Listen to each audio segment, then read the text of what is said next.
world on hold while we save the Irish economy. Right? That was roughly it. But that then, for me, begs the question, is the world on hold, and are you capable of putting the world on hold? And let me take a couple of different perspectives with regard to that question, and begin by looking at the climate change process. I think the main result of the international climate change negotiations, really the main result of that was that I now fully understand what Kermit the Frog meant when he said it's not easy being green. I don't know how much else it delivered, but you might in that sense have the feeling that the international climate change process is dead, that it's not moving forward, that Copenhagen didn't deliver a real result, that we got some nice operational architecture out of Cancun a year later, but basically President Obama put all of his money on healthcare, not on climate change. He's not moving on this topic. If he's not moving on this topic, then the Chinese won't move on this topic. The Europeans are incredibly bullish, enthusiastic, sincere about this topic.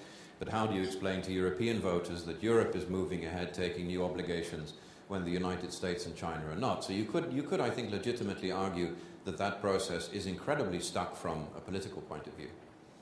But does that mean that it's entirely stuck? And I would argue actually that it's not. Now, why would I dare to say that?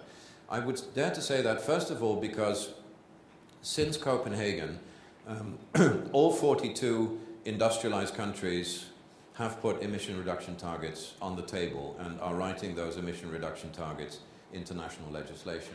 Those targets are not good enough, as somebody said earlier on, to save us from a maximum 2-degree temperature increase. But if you add up all of those targets of all of those industrialized countries, they're actually about 3 times what was committed to under the Kyoto Protocol. So that, I think, it's not good enough, but I think it's significant. The second thing is that since Copenhagen, 40 developing countries, including all of the big ones, so including China, India, Brazil, Mexico, South Africa, have tabled national plans to limit the growth of their emissions. And if you add up those plans in terms of a deviation from business as usual, they're roughly the same, very roughly the same, as those targets of the industrialized countries, which is very roughly about a 17% reduction below 1990 levels, whereas Kyoto was good for a 5% reduction. That's why I say 3 times. So in that sense, you have 80-plus countries that have actually committed to either targets to reduce their emissions by 2020, which they're now writing into national law, or they've committed to action plans, which in many cases, look at the case of China, they're writing into national law as well. And if you take that group of 80-plus countries together, they coincidentally also account for about 85% of global energy-related CO2 emissions. So that's nearly global coverage in that sense. And if you dive into the targets and plans of those individual countries, you'll see that they are working towards basically an economy-wide approach. They're not focusing only on the energy sector or only bashing industry or only transport or cities. They really are trying to work to an economy-wide approach. So in that sense, although I would absolutely agree with you that the politics of climate change are stuck, there is action on climate change at the national level. So in that sense, we're not managing to put, should we even want to, we're not managing to put the world on hold while we sort out the Irish economy. Secondly, there is this broader agenda that was referred to earlier on, I think, by Dick. The Organization for Economic Cooperation and Development is very much working on the green growth agenda, has come out with a strategy on that. That is being very sincerely discussed by governments around the world.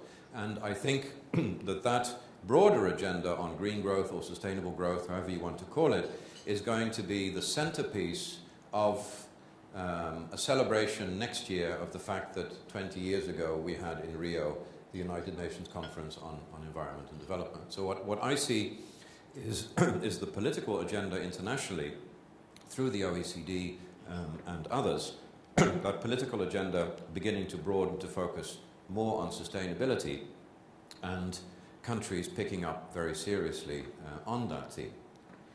Now, why is there action on climate change and why is there action on sustainability when these political processes seem to be stuck internationally?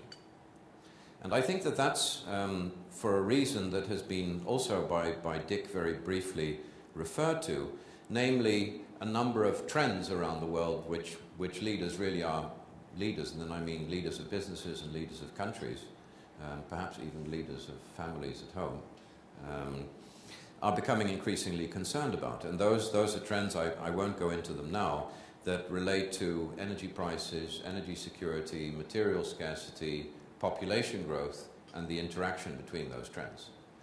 And I think you'll recognize that even if you were to sort of factor out climate change as an issue, then even if you are seriously concerned about energy prices or about energy security or about the fact that materials are becoming increasingly scarce, or the fact that the Middle East seems to be buying up all of the agricultural land in Africa to safeguard food supply going into the future, the fact that Japanese farmers are now complaining that China is no longer putting chemical fertilizer on the international market because they need it themselves. If you find it interesting that we're now beginning to read articles that the Pentagon is concerned about certain rare earths and metals only being available on the Chinese market, then you'll agree, or hopefully agree, that even if climate change is not an issue, that energy prices, energy security, material scarcity and population growth are basically driving us in a fairly similar direction that is forcing us to be more wise in terms of how we use energy and natural resources and in terms of how we run our economies. In fact, I would argue that perhaps the Chinese have got the message most clearly.